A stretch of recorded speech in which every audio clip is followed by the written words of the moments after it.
Thank you. Okay. When it comes to changing a monetary order, things may look very civil on the outside. But don't be misled.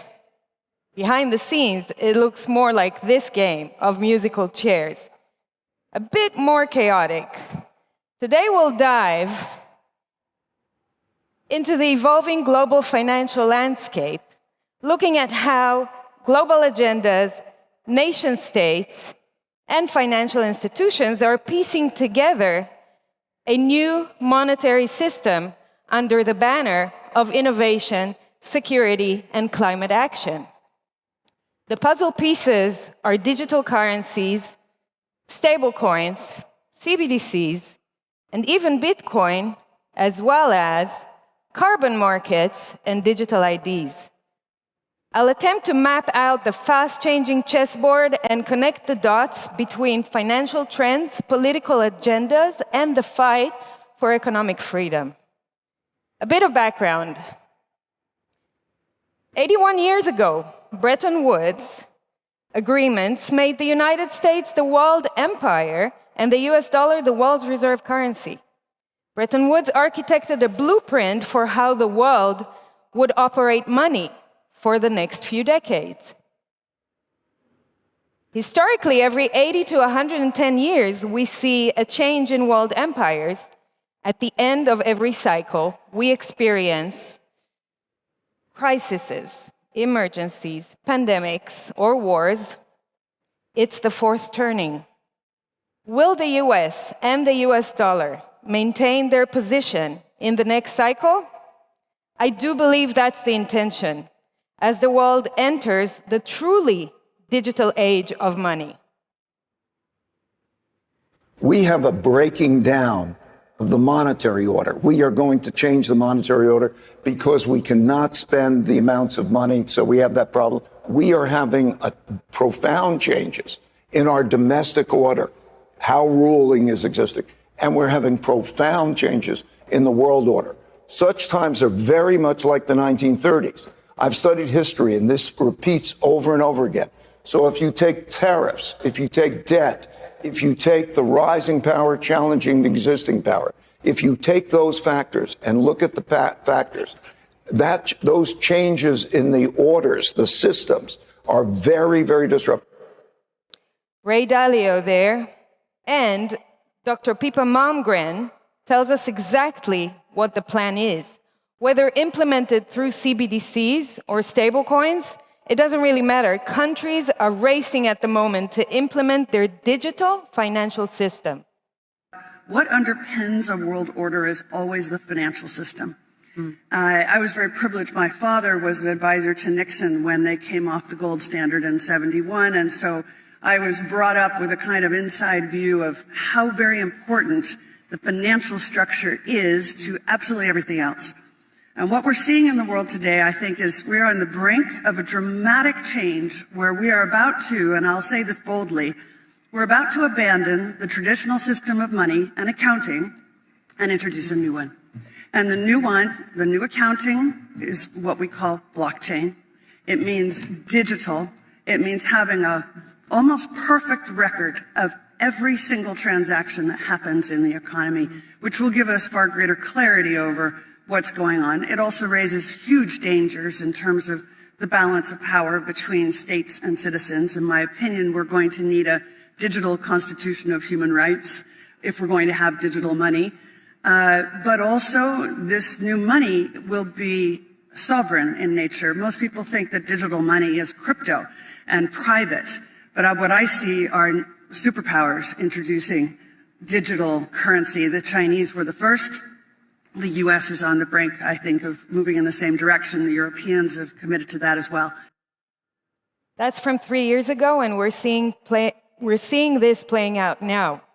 Now, speaking of global agendas, the world is accelerating the implementation of the UN's Agenda 2030, which is a global plan of action. 193 countries have signed this plan in 2015, and they're all obliged to implement it.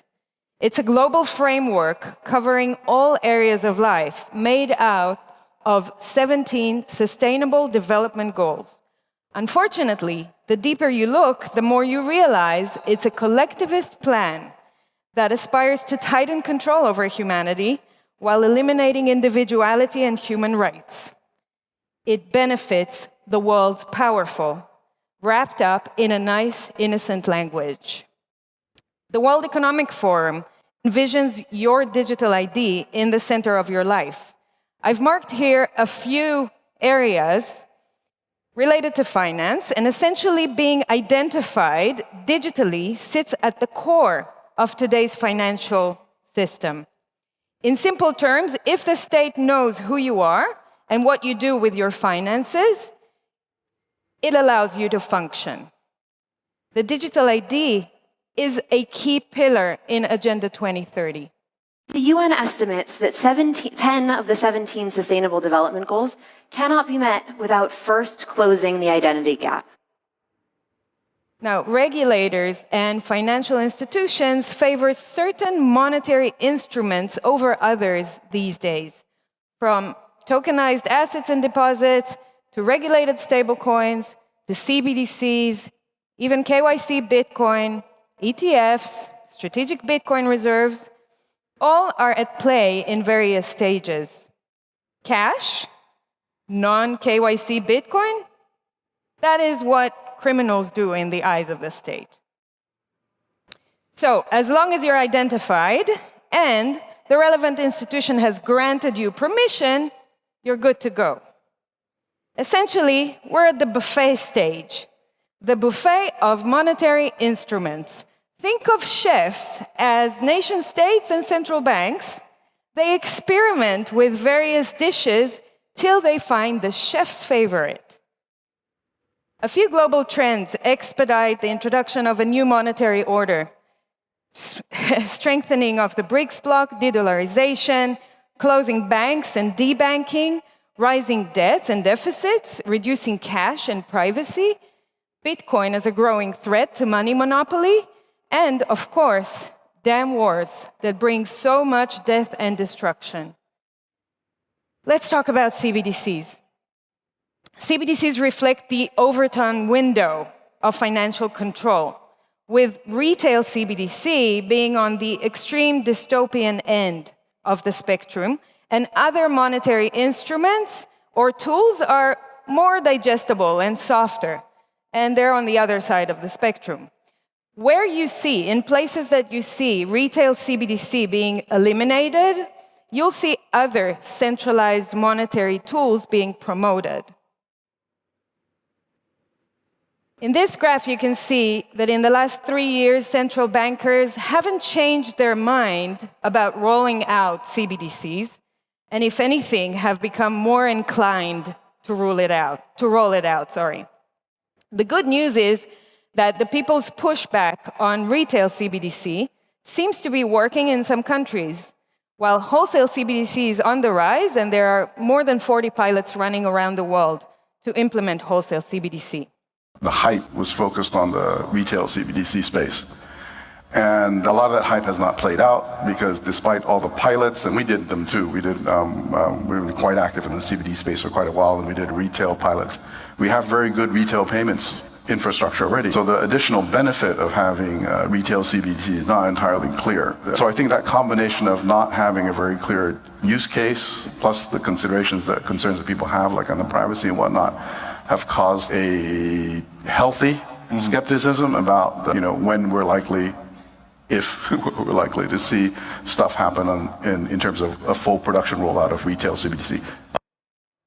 Okay, now listen to the central banker from Singapore on how hard it is to reinvent the wheel and recreate the foundation for a new monetary system or order.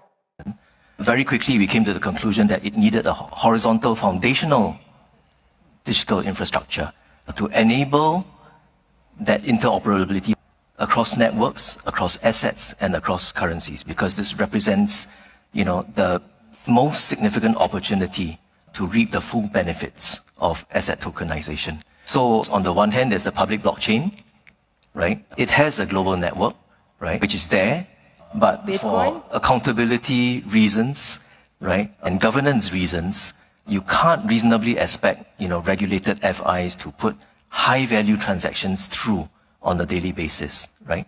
And then on the other hand, FIs themselves come up with their private permissioned networks, but on a FI-specific basis, can't scale. So then we landed in between, which is what we call the public permissioned network, which is public blockchain equivalent infrastructure serving the regulated wholesale financial market space. Right. So basically, when central bankers got to the CBDC design stage, they understood they need to achieve a unification of settlement infrastructure, a unified ledger, something that every Bitcoiner here probably knows that Bitcoin solves from day one. So 24 financial institutions came up with GL1, Global Layer 1. I'm not making this up. This is real. It's a multi-year initiative, meaning that it's going to take them a few years to develop the ledger, okay? What is already working for you and I for about 15, 16 years. Reinventing the wheel is wasteful and not easy, and Bitcoin has the front-runner advantage. Meanwhile, in the EU, Lagarde and friends are gearing up for the rollout of CBDCs in October 2025. Digital euro. The deadline for us is going to be October of 25. Of 25, a phase that is planned to last a couple of years with a budget of 430 million euros over 10 to 15 years. They're working on a distributed ledger technology to interconnect 48 central banks. Now, taxpayers' money is invested into more propaganda campaigns to keep the people's trust in the ECB. Want to know more about the digital euro? Do you want to know more about the digital euro? Let's find out more. Evelyn, in 20 seconds, can you answer our questions? Why do we need a digital euro? Well, our currency needs to keep up with how we want to pay. So currently, more than half of the people prefer to pay digitally, and there is not one single European way to do so. The digital euro would fill that gap. There is not one single, right? Perhaps it's no surprise then to see the strengthening of financial ties between China and the EU, especially in light of Trump's tariffs and the EU seeking a strong ally, but also given China is the blueprint, as Klaus Schwab always likes to say. And China claims to now have 800 million CBDC wallets and 10.2 trillion yuan in transaction volume, thanks to integrating the ECNY, which is their CBDC, with consumer apps like travel apps, shopping apps, etc. So the strategy is, if you can't beat them, join them. Hong Kong, South Korea, Israel, and India are all following the EU's footsteps and all working on their CBDCs. Okay, there are many more examples. Moving on to stablecoins. Stablecoins are the bridge between cryptocurrencies and traditional finance, and they're expanding rapidly. Designed to hold a stable value pegged one-to-one to a reserve asset like fiat currency, like the US dollar, more than 70 projects are currently running around the world for stablecoins. Total market cap is more than $230 billion. Daily transaction volume exceeds $60 billion. JP Morgan coin transaction volume alone exceeds $1 billion per day. Tether is now the 18th holder of US Treasuries worth $103 billion, with $140 billion in circulation of USDT. Now, governments and central banks are starting to understand that stablecoins can be the key to unlock the next level of the game towards digitization of the financial system, and Trump's administration is definitely leading the way. That's why the trend is to accept and regulate stablecoins as soon as possible. You probably heard that the Genius Act, which regulates and federates stablecoins in the United States, has now passed Senate and awaits a final approval. There are pros and cons to this development. Stablecoins really have the the potential to ensure American dollar dominance internationally, to increase the usage of the US dollar digitally as the world's reserve currency, and in the process create potentially trillions of dollars of demand for US treasuries, which could lower long-term interest rates. So while retail CBDC may not happen everywhere, stablecoins could serve as a softer version of CBDCs if we're regulated. They're used extensively in the global south, for example. On the one hand, they offer more stability than their failing fiat currency. On the other hand, it creates a direct relationship and control by the US government over other countries' citizens, bypassing their banks and governments, giving the US a great global power and control. Is it good for Bitcoin adoption? In terms of creating rails and more awareness? Yes, and in general, Bitcoin doesn't care. Trump's recent executive order bans CBDCs while green-lighting stablecoins and becoming crypto-friendly. That's why I believe the US will not give up its status as the world empire so quickly. And Thailand, Cambodia, Hong Kong, to name a few, are all playing with their stablecoins. So are the UAE, Australia, and even the EU. Moving on to Bitcoin, where the game theory is starting to play out. From this day on, America will follow the rule that every Bitcoin knows very well: never sell your Bitcoin. Never sell your Bitcoin. And SEC Chair Paul Atkins says he's in favor of self-custody. What do you know? The right to have self-custody of one's private property is a foundational American value that should not disappear when one logs on to the internet. I'm in favor of affording greater flexibility to market participants to self-custody crypto assets, especially where intermediation imposes unnecessary transaction costs or restricts the ability to engage in staking and other on-chain activities. Now, remember New Hampshire? Just as it was the historical place where the current fiat monetary system was created, it is now also the first state to have a strategic Bitcoin reserve. In the US, 37 states have now introduced strategic Bitcoin reserve legislation, which is a hopeful trend. And Senator Cynthia Lummis, her bill is still on the table, aiming to acquire 1 million Bitcoin over 5 years. A few more positive Bitcoin trends in the US. Missouri is progressing to abolish capital gains tax on Bitcoin. More than 70 public companies started holding Bitcoin treasuries, and more Americans now hold Bitcoin than gold. Some good politicians, yes, there is such a thing, are trying to push through Bitcoin in other European countries, and it's not easy. Russia, on the other hand, is in the Bitcoin race. It's mining, it's regulating, it's trying to do almost anything it can to control as much as possible of Bitcoin. El Salvador is supposedly still in the game, despite IMF changes, joined by Pakistan, Thailand. Thailand, by the way, is now accepting Bitcoin for tourists and also exempting capital gains tax for 5 years, and Taiwan, all taking their first steps into Bitcoin. South Korea enters the game too, and Bhutan now accept payments from tourists, and they've been mining Bitcoin for a while, as well as holding a strategic Bitcoin reserve. Oops, sorry.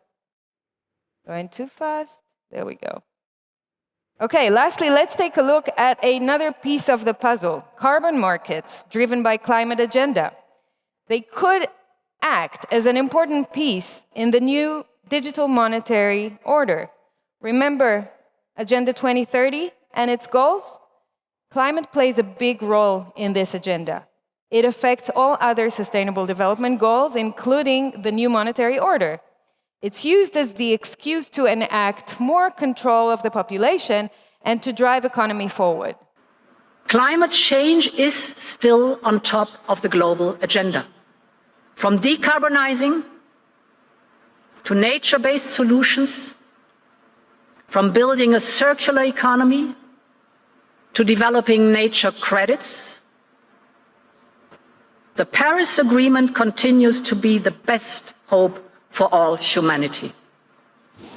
So Ursula thinks that the Paris agreements are critical, but Trump seems to think otherwise, pulling the US out of the Paris agreements. Maybe then it's not a surprise to see other world leaders calling for a financial reset. French President Macron said recently that the world needs a public financial shock to fight global warming. How else can climate be used to gain greater control and produce more fiat? Here's a product that was taken off the market, luckily, about 4 years ago. Do Black, the world's first credit card with a carbon limit. Simply put, it's the first credit card ever to stop you from overspending. Not based on your available funds, but rather on the levels of CO2 emissions caused by your consumption. Do Black helps you track your climate impact and ensures that you reduce it by 50% in line with the UN 2030 recommendation. Measuring personal carbon footprint can also be a way to control and monetize. Where are they traveling? How are they traveling? What are they eating? What are they consuming on the platform? So, individual carbon footprint tracker.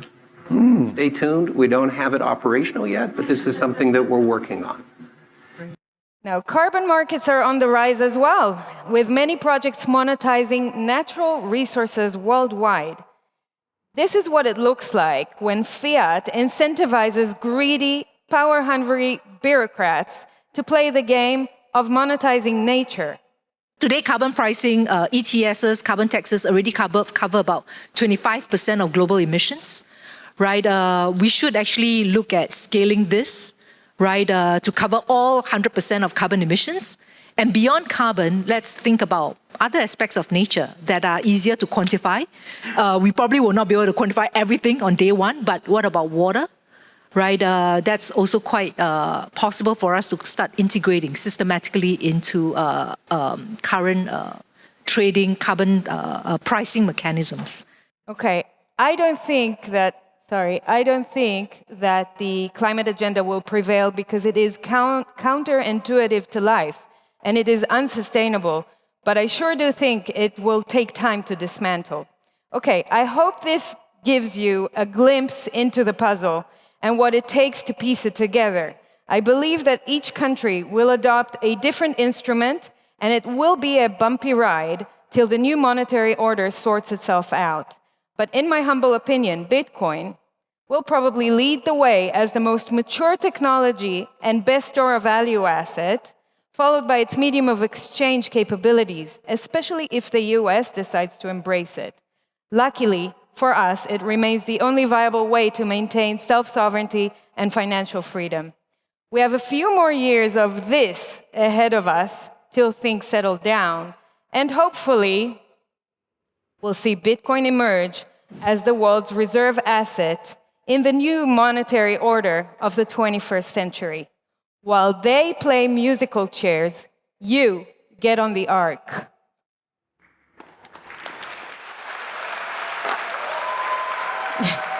Thank you. Thank you very much. Secure your BTC Prague 2026 ticket at the lowest possible price now.